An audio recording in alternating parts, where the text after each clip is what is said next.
अस्सलामुअलैकुम जी, welcome back to my another vlog. I hope आप सब बिल्कुल ठीक होंगे और मैं भी बहुत प्यारी हूँ। एज़ यूजुअल लास्ट टाइम वाले व्लॉग की तरह इस व्लॉग की भी शुरुआत नाश्ते से ही हो रही है। अब ज़ाहिर है क्योंकि सुबह का आगाज़ जो है वो नाश्ते से ही होता है, तो फिर मैं नाश्ता ही बना रही थी, तो मैंने सोचा कि साथ साथ रिकॉर्डिंग भी शुरू कर लेती हूँ। और आप लोग बताओ कैसे हो आप सब लोग, और क्या कर रहे हो, क्या हो रहा है, क्या करना चाह रहे हो। नया साल आ रहा है तो आप लोगों ने कुछ सोचा होगा कि क्या करना है क्या नहीं करना, कुछ चेंजिंग करनी है लाइफ के अंदर, कुछ नहीं करनी, कुछ अपनाना है, कुछ छोड़ना है। तो आप लोग जो हैं वो मेरे साथ शेयर कर सकते हैं। मैं आपकी अपनी ही हूँ, तो आप लाजमी मेरे साथ शेयर करें और मैं भी आपके साथ इंशाल्लाह ज़रूर शेयर करूँगी कि मैं क्या क्या करूँगी, क्या करने जा रही हूँ। ये तो हो गया मजाक। तो अभी मैं आप सब लोगों को दुआ देती हूँ और आप सब लोग भी मुझे दुआ दो कि इंशाल्लाह इंशाल्लाह जो नया साल आ रहा है वो आप सब के लिए भी बहुत बहुत ज़्यादा अच्छा हो और मेरे लिए भी बहुत ज़्यादा अच्छा हो। आने वाले साल में हमारे लिए बहुत सारी खुशियाँ हों, जो हमने पीछे दुख दर्द तकलीफ़ें देखी हैं अब वो हरगिज़ आने वाले सालों में ना हों। अगले वाले साल में बहुत ज़्यादा खुशियाँ हमें मिलें। जिन जिन लोगों को जो जो चीज़ चाहिए अल्लाह ताला उन सब लोगों की मुरादें पूरी करे, उनकी ख्वाहिशात को पूरा करे। आमीन आमीन सुम्मा आमीन। अच्छा जी, तो आप लोगों ने मेरा व्लॉग जो है वो 1 सेकंड के लिए भी स्किप नहीं करना, फुल फुल फुल देखना है, लास्ट तक देखना है, क्योंकि मैं आपको बताने जा रही हूँ कि मेरे साथ एक छोटा-सा हादसा हो गया था, तो वो मैं आप लोगों को आगे जाके बताऊँगी कि क्या हुआ था। अच्छा, अभी आप लोग मेरे अंडे को देख रहे होंगे कि वो उसको मैंने जब पलटना चाहा तो वो आपस में चिपक ही गया, और चिपकने के बाद उसको मैंने बहुत ही कोशिश की उसको कि मतलब वो ठीक रहे, गोल ही रहे, लेकिन वो सारा टूट-फूट गया। तो ये होता रहता है, आप लोगों ने मेरा मजाक नहीं उड़ाना। तो मैंने दिया अपनी दादों को नाश्ता और हमारे गेस्ट आए हुए थे उनको नाश्ता दिया, और उसके बाद फिर मैंने किचन की सफाई की, मैंने बर्तन धोए। अब आगे देखेंगे कि मैंने बहुत सारे बर्तन धोए और बहुत बुरा काम होता है बर्तन धोना। तो बताना किस किस को बर्तन धोना बुरा लगता है।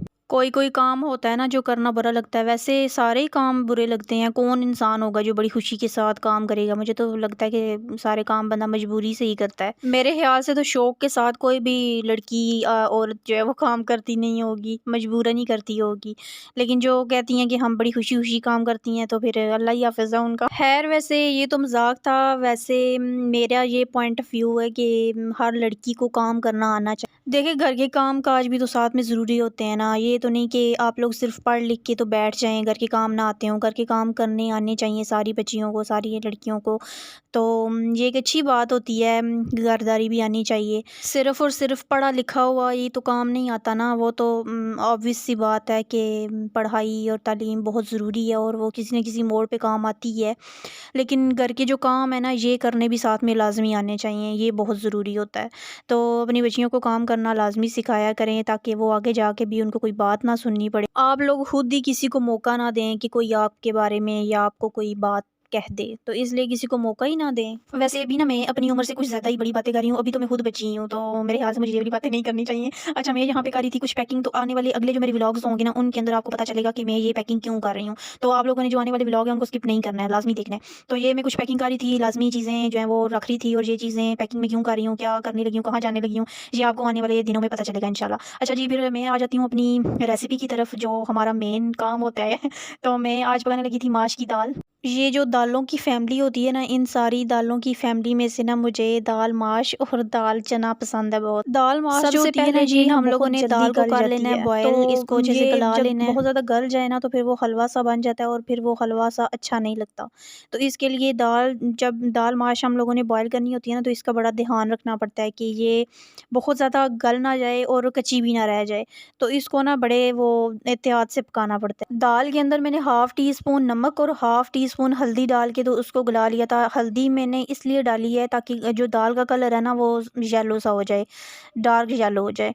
तो उसके बाद मैंने एक छोटे से साइज़ का प्याज लिया है, प्याज को हमने ब्राउन कर लेना है। उसके अंदर मैंने 1 टेबलस्पून अदरक और 1 टेबलस्पून लहसुन डाला है। अच्छा, वो डालने के बाद फिर मैंने इसके अंदर डाला है एक छोटा-सा टमाटर, क्योंकि प्याज और टमाटर जो है वो दालों के अंदर कम-कम ही यूज़ करना चाहिए। उसके बाद मैंने सारे स्पाइसेस ऐड कर दिए हैं। स्पाइसेस के अंदर 1 टीस्पून नमक है, 1 टीस्पून लाल मिर्च है, 1 टेबलस्पून धनिया है और हाफ़ टी स्पून इसके अंदर हल्दी मैंने डाली है। सारे स्पाइसेस डालने के बाद फिर मैंने मसाले को अच्छा सा पकाया, अच्छा सा भून लिया। जब मसाले के ऊपर ऑयल आ जाए, उसके बाद आपने ये जो बॉयल की हुई दाल माश थी, इसको आपने वो जो पानी है उसको सेपरेट कर देना है और दाल माश उसके अंदर से निकाल के आपने मसाले के अंदर डाल देनी है। मसाले के अंदर दाल माश डालने के बाद हम इसको फिर अच्छे से पकाएँगे। 1 टीस्पून गरम मसाला डाल के हमने 2 मिनट के लिए इसको कवर करके रख देना है, क्योंकि दाल जो है वो ऑलरेडी हमारी उतनी हमारी गली हुई थी जितनी हमें चाहिए थी, तो हमने इसको ज़्यादा देर तक कवर करके नहीं रखना, ज़्यादा और नहीं पकाना। जब ऑयल सेपरेट हो जाए तो आपने इसको फिर चूल्हा जो है वो बंद कर देना है। अगर ज़्यादा इसको पकाएँगे ना तो बिल्कुल ही दाल गल जाएगी, हलवा-सा बन जाएगी। तो आपने इसको इतना ही पकाना है कि दाल जो है वो खड़ी-खड़ी रहे और ऑयल सेपरेट हो जाए। अच्छा, हांडी हमारी बन गई थी, फिर मैं छत पे गई थी कपड़े उतारने के लिए और यहाँ पे वो हादसा पेश आ गया था जो मैंने आपको शुरू में बताया था कि मेरे साथ क्या मसला हुआ है। जब मैं छत पे कपड़े उतारने गई ना तो तब ना रात का टाइम था, शाम हो गई थी। रात नहीं थी, शाम का टाइम था। तो जब मैं कपड़े उतारने गई तो मैं ठीक, लेकिन जब मैं वापस आ रही थी ना तो मैंने तो डर की वज़ह से ना मैं ज़रा तेज़ से चल रही थी।